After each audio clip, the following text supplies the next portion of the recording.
Good afternoon, everyone. Great to see you guys. Happy to be back with you guys this month for another round of questions. I've got some juicy ones here. So let's just jump right into it. All right, here we go.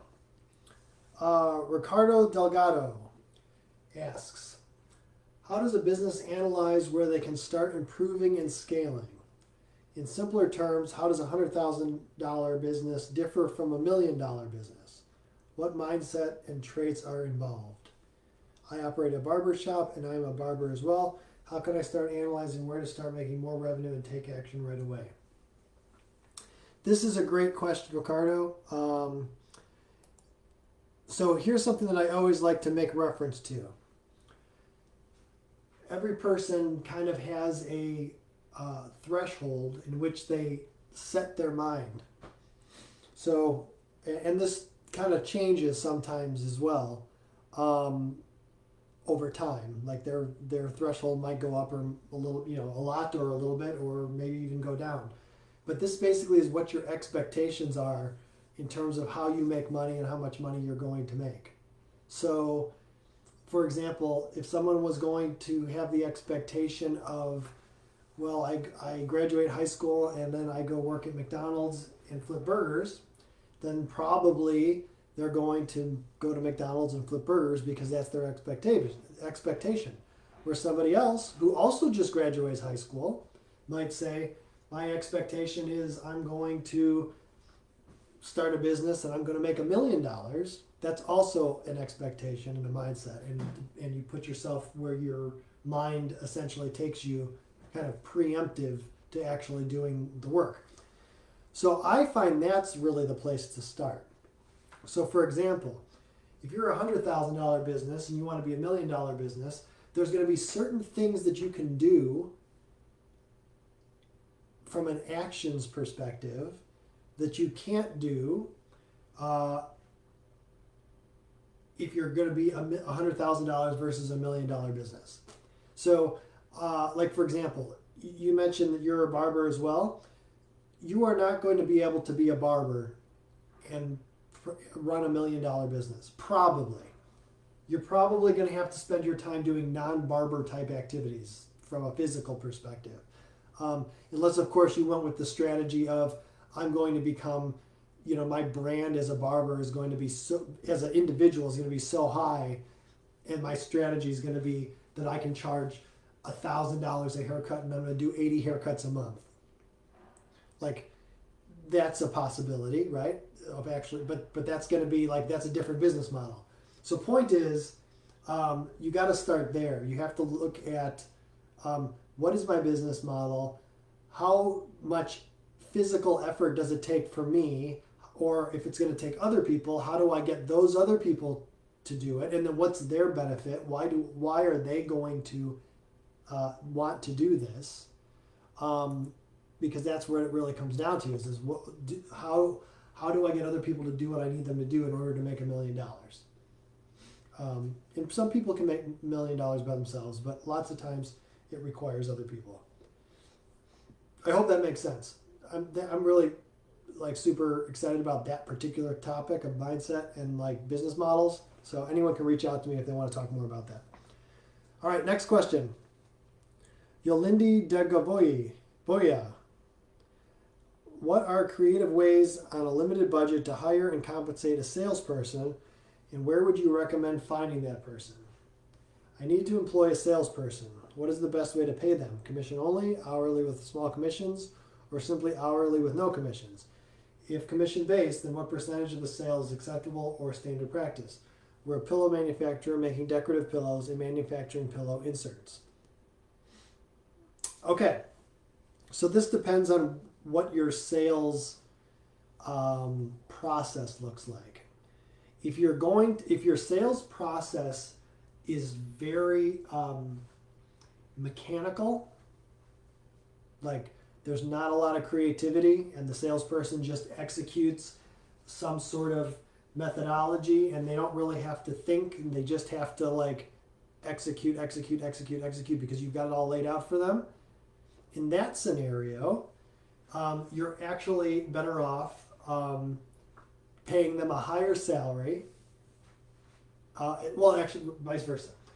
If it's a mechanical process, you're better off paying them a lower salary with incentives, because if they can just do more of that particular work, it will produce the result you want. So therefore, you and them are aligned with do more work, get more money, get paid scenario. So then in that case, you'd probably go with a lower salary, higher incentive structure. If, on the other hand, it's more creative, like people have to really think, and there has to be a little bit more like creativity and like ingenuity goes into the process, and it's maybe changing all the time. And maybe it's changing all the time because it legitimately is changing all the time, not because you just haven't done the work to build a sales process. That's a whole other discussion. But if it is truly requiring ongoing creativity and a wide perspective, in that case, you get more out of people if you pay a higher salary and maybe no incentive, because people's field of view closes when they are incentivized on a particular thing. And if the work, the sales require ongoing wide view creativity, then you need to compensate them so they don't have to tunnel vision down to some particular incentive structure that you built for them. You're better off paying them, making them comfortable, and then just holding them account to producing the outcomes that you want through their creative and ingenuity effort. Ingenuitive? I don't know if that's a word. And then as far as your question about the incentive, commission-based, like the commission, what percentage of the sale, that's 100% dependent on what your business, like what your product is, right? Like, so if your margins are, if you've got 90% margins, you can pay 30% commission. If you've got 5% margins, you can't pay 30% commission. So it really depends on your individual and industries. There is no standard. I mean, there might be standard between industries, but there's no standard across the board because it depends on the sales. It depends on your individual market and product margins and stuff. All right, next question from David Munge. Do you think 35 years old is too late to transition careers? I'm a mortgage loan originator, and due to rising rates, it's become difficult to close 3+ loans a month. I've decided to pick up a trade skill. I'm looking at construction, electrician, or commercial plumbing. Being that I'm 35 years old, not sure if I am too late to get into a new trade. I've inquired about job openings and trades, and they all want a minimum 1 year or more of experience. I am willing to take a pay cut to become an apprentice. What are your thoughts? I have been doing mortgages for the last 4 years and have been in sales for 6 years in Arkansas. Currently seeking a career change due to current real estate market. All right, David, this is a great question. So first off, no one is ever too old to change anything. In fact, I encourage everyone at all ages to be changing things constantly, because that's how you move forward. You don't move forward by doing the same thing over and over again. You move forward by making a change, adjusting something, tweaking something, making it better. So in your example, looking into the trades, great idea. Obviously, tons of demand in all the trades at this point. I find it hard to believe that if you're a go-getter and of any age, if you went into any company in any of those trades and said, hey, I want you to train me, or I want to become an apprentice, or however that process works, I would think you're going to find someone who's going to take you up on that, because within 1 year, probably less than that, you will find yourself being useful and productive to them, because as far as I know of everyone in the trades, they have more work than they have people in all over the board. So sure, you might not make a ton of money in the first 6 months or a year, but the faster you can kind of get yourself up to speed, the faster you'll be able to really start making some money. So yes, I don't think there's anything wrong with switching gears and moving forward in a new way. All right, next question. Randy Hanks, do you recommend postcard mailings as part of your ad campaigns? I own a bowling center and do email, Facebook, and in-house advertising.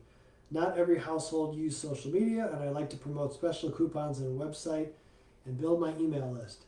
Would you recommend using every door direct mail and target certain routes/neighborhoods? Yeah, look, anytime that you're doing marketing of any kind, it really doesn't matter what it is you're doing. As long as you've got the ability, the attribution data available to you, that's the key. So attribution meaning that how do we attribute the result of the activity? It doesn't matter whether it's digital or real life direct mail or television ads or radio ads or whatever. You have to be able to attribute the money you spent to a particular result. Because even if it works, if you don't measure it, you're not going to know that it worked, or you're going to not know that it didn't work, in which case you'll be screwed. So I think that direct mail can work really well. I have a very good friend who sold his company a bunch of years back in the multi-hundreds of millions of dollars range, and all he did was direct mail. That was his business, was direct mail focused. And so obviously it's a fine medium as long as you're able to track and tweak the campaigns that you're sending out and don't overcommit to one strategy that if it isn't working. So you have to be able to measure the result. And I honestly, with a bowling center in a local area, yeah, I mean, that's, an awesome direct mail piece. Maybe it would be actually really productive with some sort of like code or something that they can bring in with them, because you want to attribute the sending out the mailer to having them walk through the door. If you can keep all those statistics, it could work. Next question, Kristen Lander. What is the fastest, easiest thing I could do to grow my business from the stage I am in today? I operate an online nutrition coaching business for strength athletes. I'm currently doing $120,000 annual sales, and I have 4 coaches plus 1 administrative assistant on my team. My current way of driving new business revenue is through positioning myself as an authority in my niche via my podcast and social media. In 2023, I would like to grow my business by at least 50%. To accomplish that, what are some immediate things you would recommend I do in order to reach that goal? I guess if I was in your exact shoes, I would want to make sure I understand the direct correlation to the amount of people who listen to me on my podcast or engage with me on social media and how that translates into revenue. If I really know that I get a listener on my podcast who then interacts with me on social media 5 times, some percentage of those people then buy from me, I'd want to really understand that kind of customer journey based on the data that you already have because you're already doing it. That would be my first step, to really understand how that works. It's one thing to say, oh, I'm authority in the space.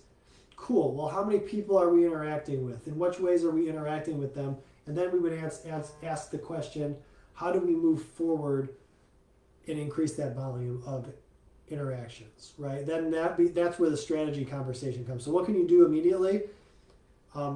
Understand your current customer journey to becoming a customer, and then build up your strategy, or build a bunch of strategies and then execute them in 2023 to see which one works the best, to increase that volume. On the action side, on the side of doing something, people always focus on the revenue side of like, oh, I want to up my volume by 50% in terms of revenue. But that doesn't do you any good to know that. I want to up my revenue by 700%, 1,000%, 1,000,000%. That doesn't do you any good. You have to think through the actions that are going to get you there. So what is the strategy that's going to get you there? And I would look at the data you already have based on what you've already been doing to kind of come up with those different strategies and then execute accordingly. It might just be putting money into, you know, blowing blowing more people into your podcast funnel, right? Like maybe that's all it is. I don't know. Again, I don't know what your customer journey looks like, but you got to figure that out. Okay, Kristen Pitts. What is the fastest, easiest thing I can do to grow my business from the stage I am in today?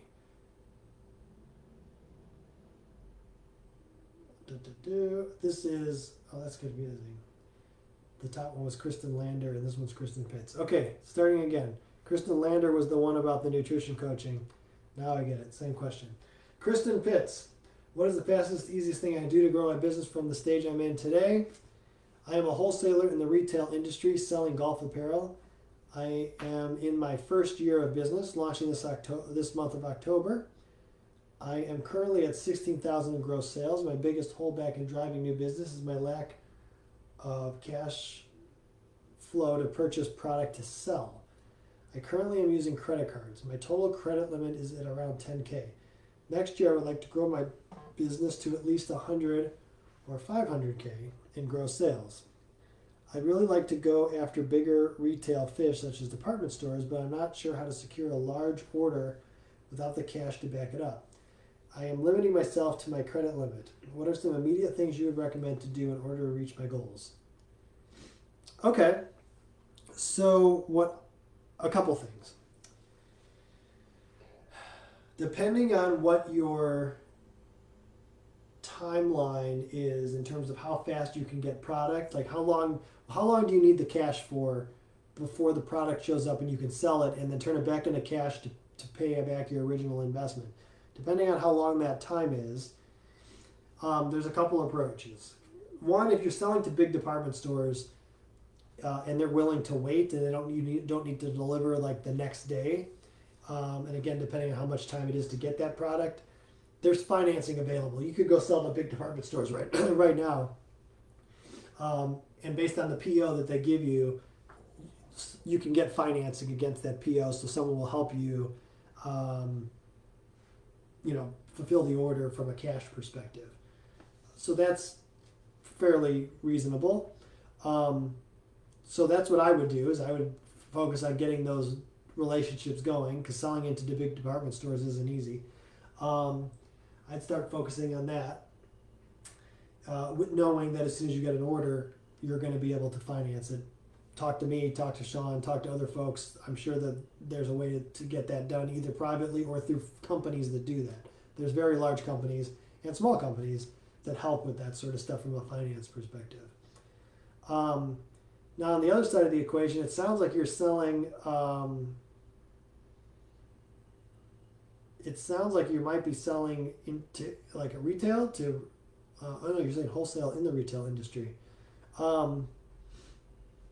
Yeah, build those sales, build that relationship. I mean, if you can sell more than what you're selling, where the risk comes is if you have to buy inventory and then hope to sell it.